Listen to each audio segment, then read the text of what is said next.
it's so important to me. Well, first of all, I'm very surprised and honored by this esteemed organization to acknowledge the work that I've done. I'm quite moved by it. And second of all, I love the American Cinematheque. It's so important to the history of cinema, to the legacy of what has been made in the past, to protect it, to raise funds to make sure that the theaters are always there.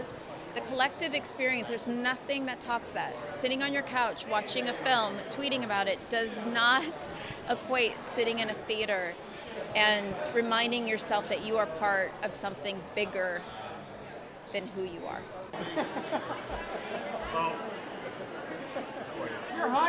Well, I remember when I was young, I went to see The Goonies, and I remember just being floored by it and awed by it.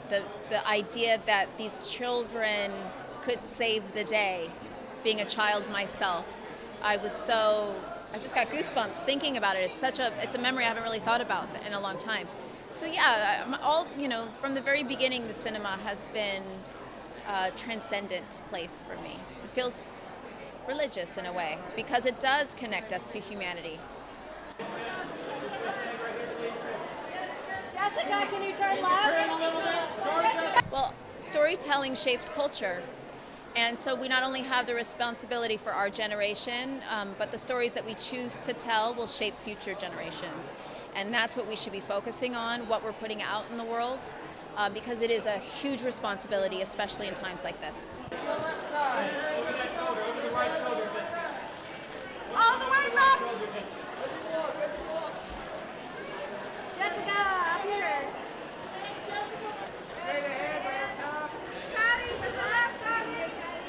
Patty, all the way left. I think that Hollywood got a little too big, and there are too many people, and it got a little giant for the amount of movies we were really making. And so I think what we need to do is, I think that streaming showed us that diversity of content was missing in the large landscape of theatrical. And so I think we need to focus on quality, more diverse filmmaking, and the younger generation can do it with a lot less money and they have access to their own audience. So as scary as it is, I'm actually excited for the change because it will be great when it doesn't take as much money as it takes to make every single movie and that's all that's in the theaters. Do you think that could even make space for almost an indie reemergence? I think that's what's happening right now, and that's what should have happened. I think that the studios stopped making a diverse slate of films, and I think that theaters stopped having them. People like my mother who would go to the theaters all the time, there was nothing in the theaters for her anymore. So they've lost a big market. So hopefully everybody will, start making all kinds of movies and many more movies. And up here. One time right here. Ryan. The proudest professional moment I've had is when I turned 25 and got a job on a soap opera in New York City. For some reason, it felt like I crossed a threshold, and from that moment on, I thought, oh, I can do this. I can make this happen. And all I really wanted to do was be able to be an actor for the rest of my life, and that's all, just act. And from the age 25 to now, where I'm 40, I've done nothing but act. So that's it. That'll always be it.